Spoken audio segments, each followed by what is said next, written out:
Comment on dit en anglais? Yo pas même. They don't love me. They don't love me. They don't love me. They don't love me. Comment on dit en anglais? Moi pas aimer yo. I don't love them. I don't love them. I don't love them. I don't love them. Comment on dit en anglais? Yo même. They love me. They love me. They love me. They love me. Comment on dit en anglais? Moi aimer yo. I love them. I love them. I love them. I love them. Moi aimer yo. En anglais, si vous parlez avec une fille, vous dites, monsieur pas aimer on. C'est, he doesn't love you. He doesn't love you. He doesn't love you. Monsieur pas aimer on. Konya, si m'a dit, monsieur aimer on. C'est, he loves you. He loves you. He loves you. He loves you. Monsieur aimer on. En anglais, si m'a parlé avec un partenaire, m'a dit, li pas aimer on, ou bien mademoiselle pas aimer on. C'est, she doesn't love you. She doesn't love you. She doesn't love you. She doesn't love you. Mademoiselle pas aimer on. Konya, si m'a parlé avec partenaire nan, m'a dit, ah, li aimer oui, ou bien mademoiselle aimer oui. En anglais, c'est, she loves you. She loves you. She loves you. She loves you. Mademoiselle aimer on. En anglais, si vous parlez avec une fille, et puis fille en dit, ah, m'pa aimer monsieur. En anglais, c'est, I don't love him. I don't love him. I don't love him. I don't love him. And en anglais, si fille en dit, moi aimer monsieur. C'est, I love him. I love him. I love him. I love him. OK? Donc, les sa fille en déclaré, li aime monsieur. Comment on dit en anglais? Yo pas aime nous. They don't love us. They don't love us. They don't love us. They don't love us. Yo pas aime nous. Et kounya si wap di, yo aime nous. En anglais c'est, they love us. They love us. They love us. They love us. Yo aime nous. En anglais, comment on dit, nous pas aimer yo. We don't love them. We don't love them. We don't love them. We don't love them. Nous pas aimer yo. Et si qu'on y en a dit, nous aimer yo. En anglais, c'est, we love them. We love them. We love them. Nous aimer yo. Comment on dit en anglais? Moi pas aimer on. I don't love you. I don't love you. I don't love you. I don't love you. Moi pas aimer on. Et kounya si wap di, moi aimer on. En anglais c'est, I love you. I love you. I love you. I love you. Moi aimer on. Comment on dit en anglais? Ou pas aimer? You don't love me. You don't love me. You don't love me. You don't love me. Ou pas aimer? Et kounya si m'a dit, ou aimer? En anglais c'est, you love me. You love me. You love me. You love me. Ou aimer? En anglais, si m'a dit, li pas aimer, laisse m'a parler d'une fille, c'est, she doesn't love me. She doesn't love me. She doesn't love me. She doesn't love me. Li pas aimer. Si kounya m'a dit, li remem, toujours m'a parlé de yon fi. C'est she loves me. She loves me. She loves me. She loves me. Li remem. Si m'a dit moi pas remel, laisse m'a parler de yon fi, en anglais c'est I don't love her. I don't love her. I don't love her. I don't love her. M'pa remel. Mais si kounya m'a dit moi remel, en anglais c'est I love her. I love her. I love her. I love her. Moi remel. Comment on dit en anglais, yo pas konem? They don't know me. They don't know me. They don't know me. They don't know me. Yo pas konem.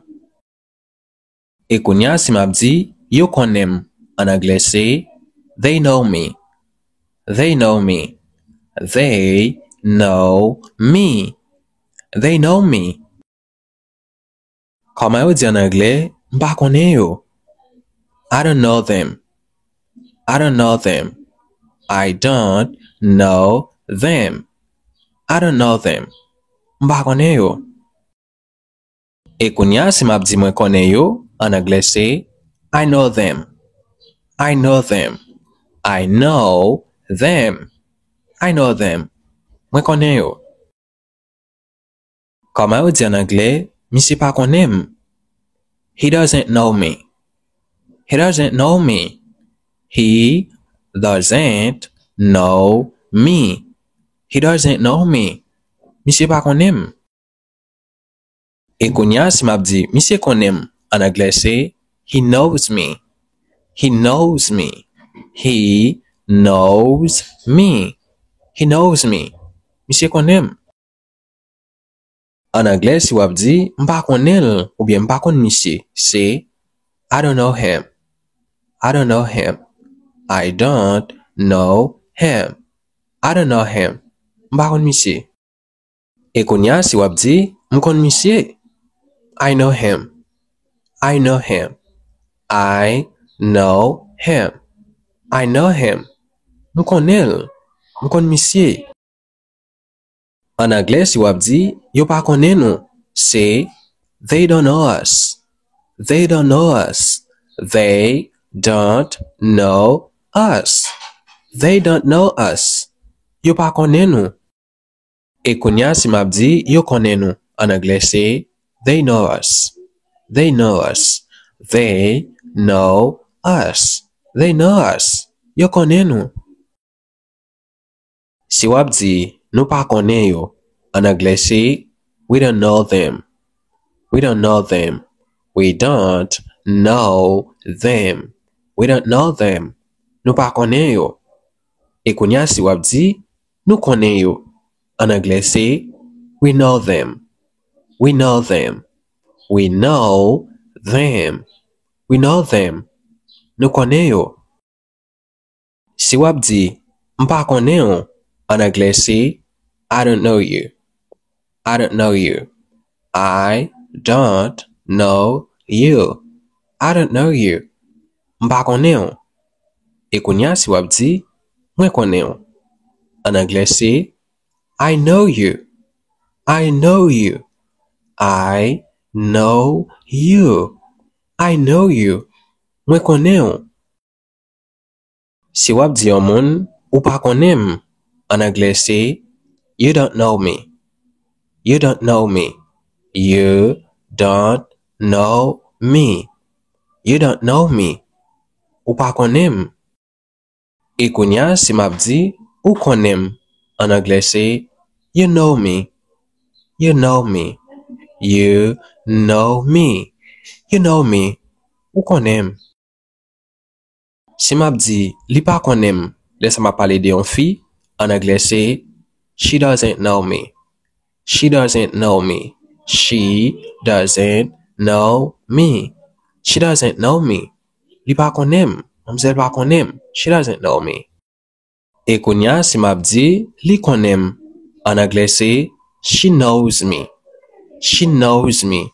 She knows me. She knows me. Li konem. Mamzel konem. She knows me. Si map di, mpa konel, laisse-moi parler de yon fi. En anglais, c'est I don't know her. I don't know her. I don't know her. I don't know her. Mpa konel. E konya, si map di, mwen konel. En anglais, c'est I know her. I know her. I know her. I know her. Mwen konel. Toujou m'a parlé de yon fi. Mwen konen.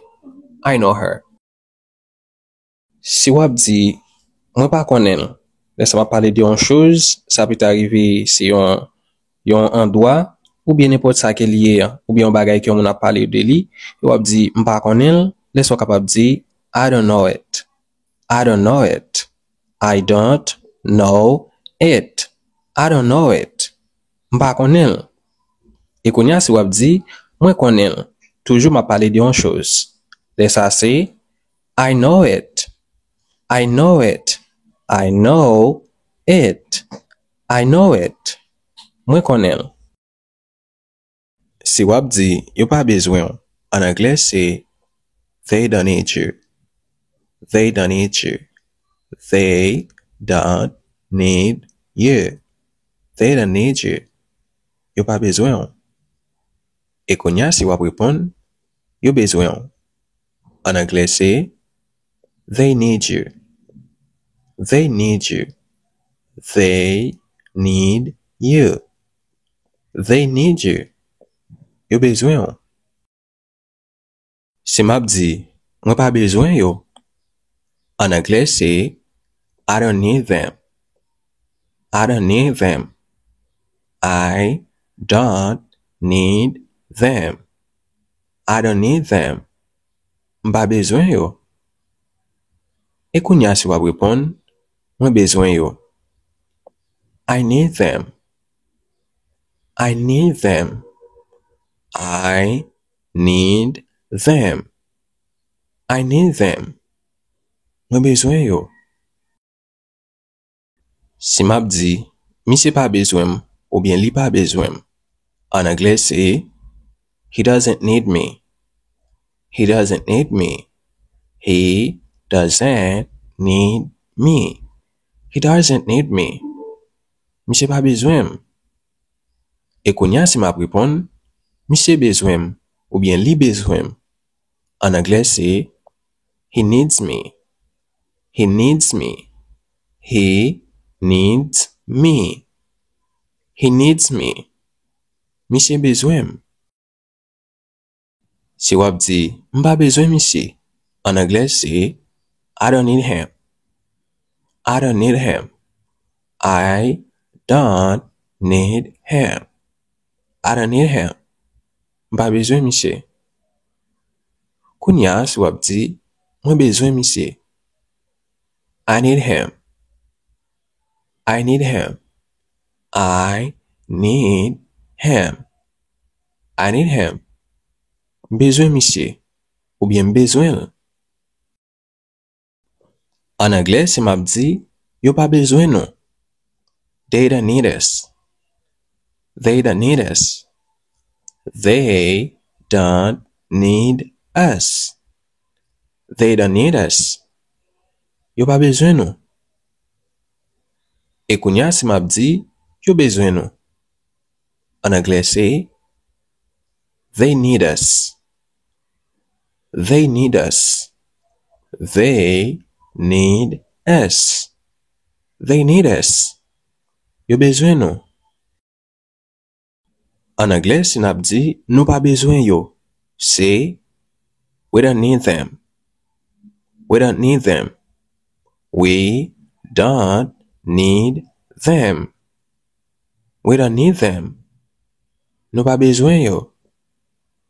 Konya si nap di nou bezwen yo. En anglais c'est we need them. We need them. We need them. We need them. Nou bezwen yo.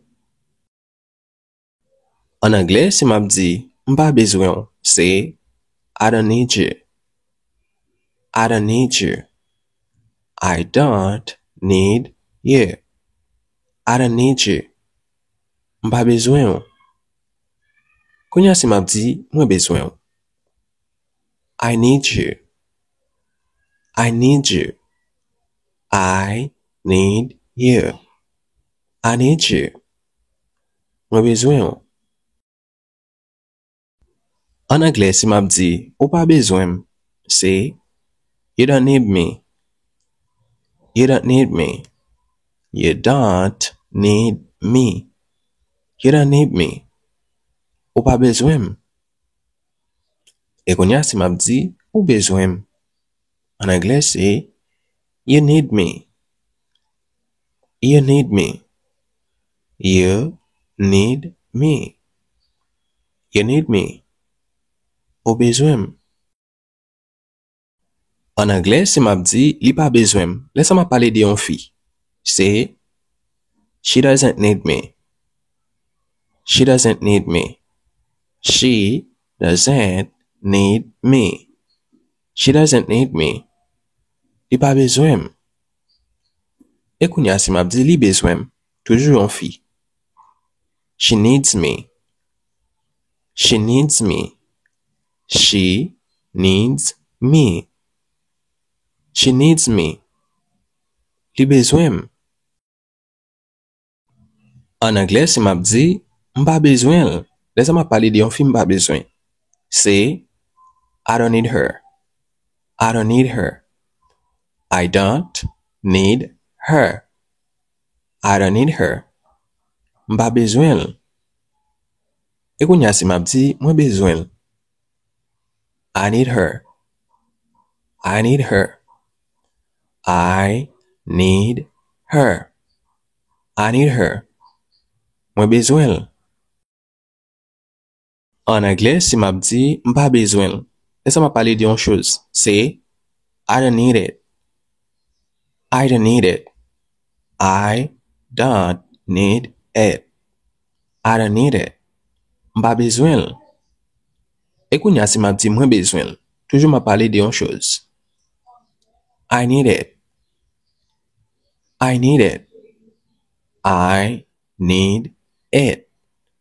I need it. Mwen besoin. En passant, si vous avez approfondi apprentissage là, nous avons 4 livres anglais qui peuvent avancer très rapide. Premier livre là, c'est un livre grammaire. Donc là-dedans, on va prendre tout temps verbe yo, etc. Dans deuxième livre là, c'est un livre prononciation. Ça veut dire même que vous pas de lire un mot avec livre ça, la permet de lire quel que soit mot qui vient devant nous. Et troisième livre là, c'est un livre phonétique. Ça veut dire les plus pour niveau qui avancé. Et quatrième livre là, c'est un livre expression. Ça veut dire là-dedans, on va joindre presque toute expression yo qui lycée normal ou bien avancé. Et quatrième livre là, li avec tout audio. Ou même qui t'a remis un livre ça yo, écrit dans numéro ça qui c'est 48 78 17 76. Ou va joindre sur WhatsApp, ou va joindre yon moun capable assister ou pour capable connaître qui gens ou capable gagner livre ça yo. À la prochaine.